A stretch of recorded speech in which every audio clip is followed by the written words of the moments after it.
Right breaking news అయితే చూస్తున్నాం. కాసేపట్లో తెలంగాణ కేబినెట్ సమావేశం కానుంది. అసెంబ్లీలో ప్రవేశపెట్టే బిల్లులు, ప్రభుత్వ ప్రకటనలు, చర్చలకు సంబంధించిన కీలక అంశాలపై నిర్ణయాలు తీసుకోనుంది. ప్రధానంగా ఈ కార్ రేస్ వ్యవహారం, రైతు భరోసా, విద్యుత్ కమిషన్ నివేదిక తదితర అంశాలపై చర్చించే అవకాశం ఉంది.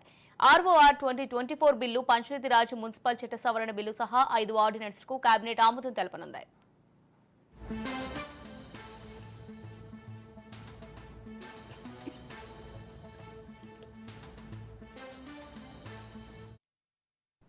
కాసేపట్లో తెలంగాణ కేబినెట్ సమావేశం కానుంది. అసెంబ్లీలో ప్రవేశపెట్టే బిల్లులు, ప్రభుత్వ ప్రకటనలు, చర్చలకు సంబంధించిన కీలక అంశాలపై నిర్ణయాలు తీసుకోనుంది. ప్రధానంగా ఈ కార్ రేస్ వ్యవహారం, రైతు భరోసా, విద్యుత్ కమిషన్ నివేదిక తదితర అంశాలపై చర్చించే అవకాశం ఉంది. ఆర్ఓఆర్ 2024 బిల్లు, పంచాయతీరాజ్ మున్సిపల్ చట్ట సవరణ బిల్లు సహా 5 ఆర్డినెన్స్లకు కేబినెట్ ఆమోదం తెలపనుంది. రైట్ గా దీనికి సంబంధించి మరిన్ని డీటెయిల్స్ మా ప్రతినిధి రాజు లైవ్ ద్వారా అందిస్తారు. రాజు, మరి చూసుకున్నట్టయితే కాసేపట్లో తెలంగాణ కేబినెట్ సమావేశం కానున్నట్టుగా తెలుస్తుంది. మరి అసెంబ్లీలో ఏ బిల్లులకు ఆమోదం తెలిపే అవకాశాలు ఉన్నాయి, ఏ అంశాలపై ప్రధానంగా చర్చించే అవకాశాలు కనిపిస్తున్నాయి రాజు? మరి కాసేపట్లో తెలంగాణ కేబినెట్ సమావేశం జరగబోతా ఉంది. అసెంబ్లీ హాల్ నెంబర్ 1లో ఈ యొక్క కేబినెట్ సమావేశం జరగబోతా ఉంది.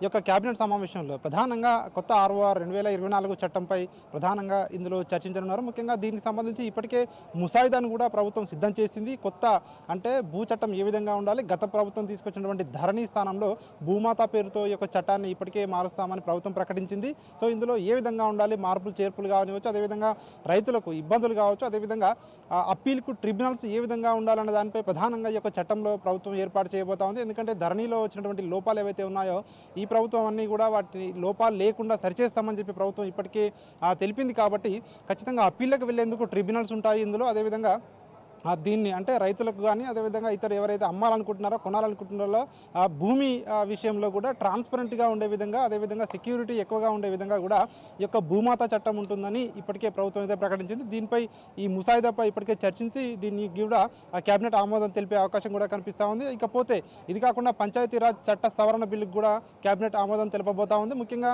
పంచాయతీరాజ్ చట్టంలో పలు మార్పులకు ఇప్పటికే ప్రభుత్వం ప్రకటించిన నేపథ్యంలో ఏదైతే ఇద్దరు పిల్లల కంటే ఎక్కువగా ఉన్న వాళ్ళు పంచాయతీ ఎలక్షన్లో పోటీ చేయకూడదని నిబంధన గత ప్రభుత్వం తీసుకొచ్చిందో దాన్ని కూడా సడలించే విధంగా కూడా మార్పులు చేర్పులు చేయబోతా ఉన్నారు. అదేవిధంగా ఇంకా ఇతర విషయాలైనటువంటి ముఖ్యంగా రైతు భరోసాపై కూడా ఈ యొక్క కేబినెట్ సమావేశంలో చర్చించే అవకాశం ఉంది. ఎందుకంటే సంక్రాంతి తర్వాత రైతు భరోసా ఇస్తామని ప్రభుత్వం ఇప్పటికే ప్రకటించిన నేపథ్యంలో దానికి సంబంధించిన విధి విధానాలు ఏ విధంగా ఉండాలి, అదేవిధంగా రైతు కూలీలు కావచ్చు, అదేవిధంగా వ్యవసాయ కూలీలు, కౌలు రైతులు వీళ్ళందరికీ కూడా ఏ ప్రాతిపదికన ఇవ్వాలి అనే దానిపై కూడా ఒక క్లారిటీ కూడా వచ్చే అవకాశం ఉంది. దీనిపై కూలంకషంగా కేబినెట్లో చర్చించి దానికి ఆమోదం తెలుపబోతా ఉన్నారు. సో ఇక అది కాకుండా ముఖ్యంగా మనం చూసుకున్నట్టయితే ముఖ్యంగా ఫార్ములా ఈ రేస్ ఏదైతే ఉందో గత ప్రభుత్వం తీసుకొచ్చినటువంటి హైదరాబాద్లో నిర్వహించిన ఫార్ములా ఈ రేస్లో అవకతవకలు జరిగాయి, 46 కోట్ల అవకతవకలు జరిగాయని చెప్పి ప్రభుత్వం గతం నుంచి కూడా చెప్తా వస్తూ ఉంది. దానికి సంబంధించి ఇప్పటికే ఎవిడెన్స్ కూడా కలెక్ట్ చేశామని చెప్పి ప్రభుత్వం అయితే చెప్తా ఉంది. దీనికి సంబంధించి మాజీ మంత్రి కేటీఆర్ను విచారించేందుకు గవర్నర్ అనుమతిని ఇప్పటికే ప్రభుత్వం కోరింది.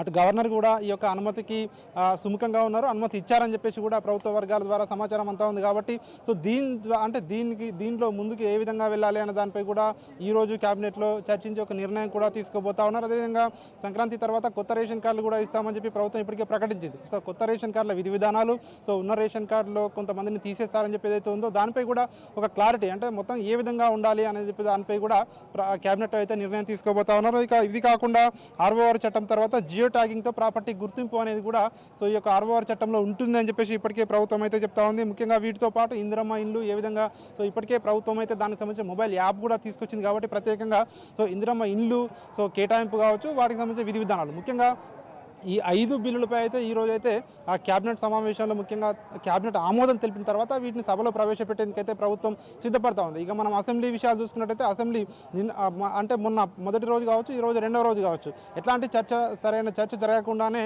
సభ అయితే వాయిదా పడింది. ఇంకా రేపటి నుంచి ఇట్లా ఉండదు సభ అని చెప్పేసి ప్రభుత్వ వర్గాలు చెప్తా ఉన్నాయి. ఖచ్చితంగా ఎక్కడికక్కడ అంటే ప్రభుత్వం ఖచ్చితంగా చర్చకు సిద్ధంగా ఉన్నాము, ప్రతిపక్షాలు అనవసర రద్దాంతం చేస్తా ఉన్నాయని ఇప్పటికే ప్రభుత్వం చెప్తా ఉన్న నేపథ్యంలో రేపటి నుంచి సభ సజావుగా సాగుతుంది అని చెప్పేసి ప్రభుత్వం అయితే భావిస్తూ ఉంది. ఈ నేపథ్యంలోనే సో మరికాసేపట్లోనే జరగబోయే కేబినెట్ సమావేశంలో సో ఈ యొక్క కీలకమైన బిల్లులపై అయితే నిర్ణయం తీసుకుని వాటిని ఆమోదించి సభ ముందుకు పెట్టి సభలో చర్చించి ఈ సమావేశాల్లోనే ఆమోదం తెలిపే అన్ని బిల్లులకు కూడా ఆమోదం తెలిపే అవకాశం అయితే కనిపిస్తూ ఉంది.